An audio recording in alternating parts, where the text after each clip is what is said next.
u galeriji Jure Klović i otvorili smo izložbu Monike Kukičević i Barbare Brnelić. Izložba nosi naziv Biomorfna sanjarenja i u biti predstavlja jedan spoj različitih likovnih izričaja. S jedne strane to je Barbara Brnelić koja se predstavlja svojim slikama. U biti to su slike koje su nastale kao kolaži od sprešanih listova, dijelova biljaka, dijelova plodova, koje ona vješto slaže u jedne kasetne kompozicije. Sam rad započinje i u prirodi, u šumi, u dvorištu gdje se skupljaju dijelovi prirode koje zatim ona obrađuje da bi ih mogla aplicirati na svoju podlogu. S druge strane imamo Moniku Kukičević koja je izložila skulpture. To su glinene skulpture koje su također sačinjene od listića, znači keramičkih dijelova koje ona slaže u kompozicije.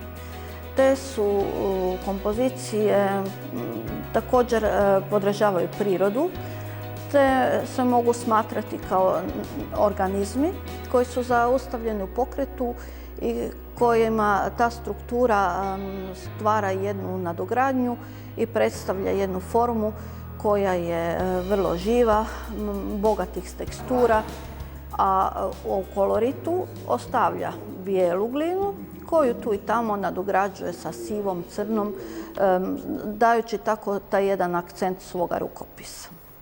Znači ovo je medij keramike, bijela glina, gdje sam znači, na nekakvu osnovnu formu aplicirala ljuskice, znači nekakve dijelove koji su u stvari dali tu završnu teksturu.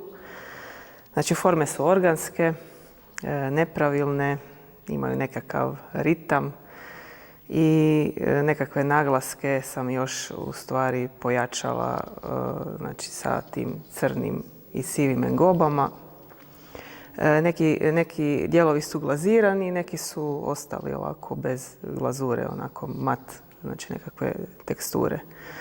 Što još reći? Znači, inspiracija je potekla iz, u stvari, prirode, iz tih organskih formi, znači nešto na granici živog i neživog. U stvari, fasciniraju me te teksture. Znači, ljuskice, perje, znači sve što se onako taktilno i što možemo osjetiti dodirom iz prirode. S Barbarom sam se povezala upravo na temelju te nekakve sklonosti tim prirodnim oblicima i nekakvom organskom porijeklu i nekako smo se nadopunile, iako ona ima dvodimenzionalne radove, ali upravo te teksture i ta nekakva inspiracija, vječita inspiracija prirodom nas je u stvari povezala. Pa na izložbi se predstavljam sa slikama koje su nastale u kolaž tehnici. Materijal koji koristim je sakupljen u prirodi, u šumi, na plaži pokraj mora i slično. Ti materijali su lišće, kora bora, kora naranče, morska trava. I kada sakupim te materijale, onda ih sušim, obrađujem, režem, oblikujem, činim ono što osjećam da je potrebno. Nakon što prođu taj nekakav određeni proces obrade, onda ih tako promatram u tišini ateljeja i onda u toj tišini tog prostora se čuje to pucketanje materijala. Oni su jako nježni, jako su krhki, pa onda se čuje i to šuškanje, pa ti mirisi, sve to nekako utječe na izbor kako ću ih međusobno slagati, kako ću ih nizati i kako će se stvoriti neka nova priča. Cijeli taj proces je vrlo meditativan, djeluje na mene gotovo terapijski, jako mi je značajan i baš nekako utječe na moj unutarnji rast. Evo, znači konkretno na ovom likovnom radu, ovo su listovi različitih stabala, različitih biljaka. Znači tu ima i listova hrasta, bršljana, lipe, vrbe. Svi oni čine nekakvu različitu priču i opet kako vrijeme prolazi, oni različito reagiraju. Znači Znači, list vrbe će različito reagirati od lista hrasta ili neke druge biljke. Zatim, isto tako su ovdje suha kora naranče i isto tako kora bora. Tako da, onako, zajedno onda tvore kroz teksture, kroz oblike, kroz boje neku novu dimenziju.